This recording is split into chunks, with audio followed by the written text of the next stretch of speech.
Hi అండి. Welcome to story book audio. ఈ కథ మీకు నచ్చినట్లయితే లైక్ చేయండి, షేర్ చేయండి, సబ్స్క్రైబ్ చేయండి. క్షమించన్నయ్య, నా మాటలతో మిమ్మల్ని చాలా బాధ పెట్టాను అంది. మీ గురించి నాకు తెలియదా? వాడి గతం చెప్పాను కదా. నువ్వు క్షమాపణ చెప్పాల్సింది నాకు కాదు, సూర్యకి అని దివ్య చెంపల మీద కన్నీరు తుడిచి, ఇప్పటికే చాలా ఆలస్యమైంది, పద ఇంటికి వెళ్దాం, సూర్య వచ్చే టైం అయింది. సరే అన్నయ్య అని కారు ఎక్కి కూర్చుని విండో బయటికి చూస్తూ సూర్యని తలుచుకుంది. సూర్యతో తన పరిచయం తలుచుకుని తనలో తానే చిన్నగా నవ్వుకుంది. దివ్య, సూర్యప్రేమ, అతని కేరింగ్ అన్నీ తలుచుకుని తనలో తానే బాధపడింది. కారు కాసేపటికి ఇంటికి చేరుకోవడంతో వినోద్, దివ్య ఇద్దరు కారు దిగి లోపలికి వచ్చారు. సంధ్య సోఫాలో కూర్చొని ఉంది. లోపలికి వచ్చిన దివ్య ముఖం చూడగానే విషయం అర్థమైంది సంధ్యకి. దివ్య, భోజనం పెట్టనా అంది. నేను ఆయన వచ్చాక తింటాను వదినా, మీరు అన్నయ్య తినండి అంది. మీ అన్నయ్య విషయం చెప్తేనే గాని నీకు మనసు కరగలేదన్నమాట. నా ప్లేస్లో ఎవరున్నా అలానే కోపం తెచ్చుకుంటారు వదినా. అయినా నిజం దాయటం మీ తప్పు కదా. తప్పే దివ్య, అందుకే కదా అందరం బాధపడ్డాం. ఇకనైనా నువ్వు సూర్య హ్యాపీగా ఉండండి. సరే వదిన, ముందు భోజనం చేయండి అంది దివ్య. లేదురా, ఇంటికి వెళ్తాం, సూర్య వచ్చాడు, ఫ్రెష్ అవుతున్నాడు, నేను అన్నయ్య ఇంటికి వెళ్దాం, పొద్దున్న వస్తాం అంది. అది కాదు వదిన. లేదు దివ్య, వెళ్తాం అని వినోద్ అన్నాడు. ఏ, ఇక్కడ ఉంటే నీకు ఏమన్నా ప్రాబ్లమా? మెట్లు దిగుతూ అన్నాడు సూర్య. నాకెందుకు ప్రాబ్లం? మరి ఎందుకు వెళ్ళిపోతాను అంటున్నావు? ముందు భోజనం చేయండి, మా సంధ్య మా వాడికి అన్నం పెట్టు, ఆకలి తట్టుకోలేదు అని వినోద్ దగ్గరికి వచ్చి, ఇప్పటి వరకు ఎక్కడికి వెళ్ళారు? కనుబొమ్మలు దగ్గర చేసి అడిగాడు. నా చెల్లికి ఐస్ క్రీమ్ ఇష్టం కదా, నా మీద కోపంగా ఉంది, కూల్ ఐస్ క్రీమ్ ఇస్తే కూల్ అవ్వద్దని బయటికి తీసుకుని వెళ్ళాను అన్నాడు. ఏదో తేడా కొడుతుంది, ముందు తిను అంటూ ఫోన్ చూసుకుంటూ బయటకు వచ్చి గార్డెన్లో కూర్చొని మెడ దగ్గర చేయి వేసుకొని రెండు కళ్ళు దగ్గరగా ఉన్న టేబుల్ మీద పెట్టి చిన్నగా ఊపుతూ ఆలోచనలో పడ్డాడు సూర్య. దివ్య, ఏంటన్నయ్య, వాడితో మాట్లాడు. మాట్లాడుతాను అన్నయ్య, ముందు నేను ఫ్రెష్ అయి వస్తాను అని తన రూమ్కి వచ్చి ఫ్రెష్ అయి నైట్ డ్రెస్ వేసుకుంది. Pink colour pant, blue colour T-shirt, hair అంతా ముడి వేసుకుని సూర్య రూమ్ చూసింది. ఎంతో నీట్గా ఉంది, చాలా రోజులు అవుతుంది సూర్య రూమ్కి వచ్చి. దగ్గరగా 2 నెలల పైన అవుతుంది. రూమ్ అంతా తనకి నచ్చిన విధంగా ఉండేసరికి దివ్య కంట్లో చిరుతడి. తనకి ఇష్టమైన డార్క్ బ్లూ కలర్తో రూమ్ అంతా కలకల్లాడుతుంది. బెడ్ మీద కూర్చొని ఎదురుగా ఉన్న సోఫా కేసి చూస్తుంది. సూర్య తన్ని ఒడిలో కూర్చోబెట్టుకొని ఎన్నో కబుర్లు చెప్పటం, చిలిపి చేష్టలు అన్నీ తలుచుకొని, నా కోపంలో న్యాయం ఉంది సూర్య గారు, మా అన్నయ్య నిజం చెప్పొద్దు అంటే మీరు ఎందుకు ఆగిపోయారు? మీరైనా నాకు నిజం చెప్పాలి కదా, ఆ ప్రయత్నం ఎందుకు చేయలేదు మీరు అనుకుని కిందికి వచ్చింది. సంధ్య దగ్గర నిద్రపోయింది. సంధ్య ఆ రూమ్లోనే వినోద్ వర్క్ చేసుకుంటున్నాడు. దివ్య నవ్వుతూ వినోద్ దగ్గరికి వచ్చి, అన్నయ్య పాలేమన్నా తాగుతావా? ఇప్పుడేం వద్దురా, నువ్వు సూర్యకి భోజనం పెట్టు, టైము ఎంత అయిందో తెలుసా? తింటామన్నయ్య.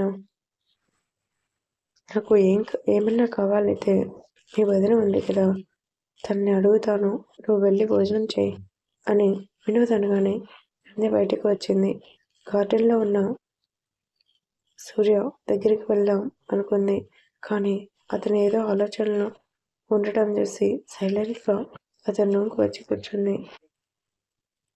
వైబ్రేట్ అవుతున్న ఫోన్ చూసి చిరాగ్గా ఫోన్ ఆఫ్ చేసి లోపలికి వచ్చాడు సూర్య. దివ్యకి ప్లేట్ నిండా భోజనం పెట్టి వాటర్ బాటిల్ తీసుకొని దివ్య రూమ్ వరకు వచ్చి ఆగిపోయి సంధ్య సన్ని బెడ్ మీద విండో సోఫాలో వర్క్ చేయడం చూసి ఆలోచిస్తూ తన రూమ్కి వచ్చాడు. బెడ్ మీద కూర్చొని ఉంది దివ్య. సూర్యకి అంత కలలా ఉంది. అతని ముఖంలో ఏదో తెలియని ఆనందం. వినోద్ నిజం చెప్పాడు అనుకుని లోపలికి వచ్చి డోర్ క్లోజ్ చేసి ఫుడ్ ప్లేట్లో పక్కన పెట్టి ఆమె పక్కన కూర్చున్నాడు.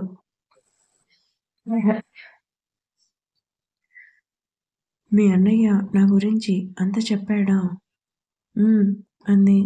తెలుసుకుని నన్ను క్షమించావు అవునా? అంది. నా మీద కోపం పోయిందా?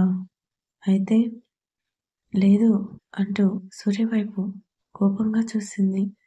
దివ్య ఎందుకు అలా కోపంగా చూసిందో అర్థం కాలేదు సూర్యకి. మా అన్నయ్య నాతో నిజం చెప్పొద్దు అన్నాడు కాబట్టి నా దగ్గర మీరేమీ చెప్పలేదు. మరి భర్తగా నా దగ్గర నిజం ఎలా దాయాలని అనిపించింది మీకు? సూటిగా అడిగింది. మీ దగ్గర నేను ఎందుకు నిజం దాస్తాను?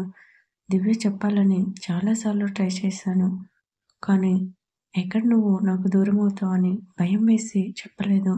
ఎందుకంటే నువ్వు నాకు అందరికన్నా ఎక్కువ కాబట్టి ఆమెని దగ్గరికి తీసుకుంటూ అన్నాడు. ఒక్కసారిగా సూర్యని హత్తుకొని మీ గతం ఏదైనా సరే ఇంక నాకు చెప్పొద్దు. మీరు ఏంటి అన్నది తెలుసుకొని కానీ వేరే వాళ్ళ ద్వారా మీ పర్సనల్ విషయాలు తెలుసుకోవడం నాకు ఇష్టం లేదు అంది. అసలు నాకు ఇందుకి పెళ్ళి అయిన విషయం నువ్వు ఎలా తెలుసుకున్నావు? 2 నెలల క్రితం ఇద్దరం ఫంక్షన్కి వెళ్తాం గుర్తుందా? నా ఫ్రెండ్ది మ్యారేజ్కి వెళ్ళాం అన్నాడు. అక్కడ మ్యారేజ్కి చాలామంది వచ్చారు కదా, వాళ్ళల్లో మీ ఊర్లో వాళ్ళు కూడా వచ్చారు. అప్పుడు మీకోసం చెప్పగానే షాక్ అయ్యాను. మీకోసం అందరూ మంచిగా చెప్పినాం, ఎందుకు నా దగ్గర నిజం దాచారు అన్న బాధతో మీకు దూరం అయ్యాను అంది. సరే విషయం తెలుసుకొని నాకు దూరంగా ఉన్నావు.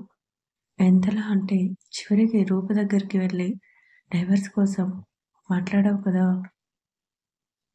షాక్ అయ్యింది దివ్య. అవును కదా, నేను రూప దగ్గరికి వెళ్ళినట్లు మీకు ఎలా తెలుసు? ఆశ్చర్యపోతూనే అడిగింది. నీ వెనక నేను లేకపోవచ్చు కానీ నా ప్రేమ ఎప్పుడు నీకు నీడలా కాపలా కాసుకుంటుంది. జరిగిందేంటో నన్ను అడగలేదు. నేను నిజం చెప్పాలని ట్రై చేసిన అస్సలు ఛాన్స్ కూడా ఇవ్వలేదు. ఎందుకు దివ్య నీకు అంత తొందరపాటు కోపం? ఎందుకు ఉండదు? నా ప్లేస్లో ఎవరు ఉన్నా అంతే అంది సూర్య కౌగిలిలో ఒదిగిపోయి. అయితే నాకు డైవర్స్ ఇస్తావా? ఆమె తల నిమురుతూ అడిగాడు. అంటూ తలని అడ్డంగా ఊపి నేనెందుకు ఇస్తాను? అసలు ఇవ్వను. నీలాంటి బంగారాన్ని నేనెందుకు దూరం చేసుకోవాలి? మాట్లాడలేదు సూర్య. చాలాసేపు ఆమె కౌగిల్లో సేద తీరి భోజనం తినిపించు దివ్య, చాలా రోజులవుతుంది నీ చేత్తో భోజనం చేసి అన్నాడు. అని భోజనం ప్లేట్ తీసుకుని అతని పక్కన కూర్చొని భోజనం తినిపించింది. సూర్య ఆనందం అంతా ఇంత కాదు. ఆమెకి వాటర్ పట్టించి బెడ్కి ఆనుకొని కూర్చున్నాడు. హ్యాండ్ వాష్ చేసుకుని సూర్య వాడిలో సెటిల్ అయ్యి చిన్నపిల్లల కబుర్లు చెప్పటం మొదలుపెట్టింది దివ్య. ఆ మాటలు వింటూనే సూర్యకి నిద్ర పడుతుంది. ఏమండి అంటూ అతను విజాన్ని కదిలితే ప్లీజ్ దివ్య చెప్పు అంటూ నీరసంగా కళ్ళు తెరిచాడు. బాగా నీరసంగా ఉంటూ పడుకో అని అతను సరిగా పడుకోబెట్టి తను పడుకుంది. మధ్యరాత్రిలో సడన్ గా మెలకువ వచ్చింది సూర్యకి. సూర్య జాగ్రత్త, దివ్య జాగ్రత్త నాన్న, నీ చేతులారా దివ్యని నాశనం చేయకు స్పష్టంగా వినిపించింది స్వరం. ఏంటమ్మా మాటలా వినిపించింది అనుకుని వాటర్ తాగి దివ్య వైపు చూశాడు. అతని చేతిని పట్టుకుని నిద్రపోతుంది దివ్య. అమ్మ కళ్ళలోకి వచ్చి నీ గురించి మాట్లాడుతుంది. నేను ఎందుకు నిన్ను నాశనం చేస్తానురా అని ఆమెని గాఢంగా అందుకుని పడుకున్నాడు. కానీ నిద్ర పట్టలేదు.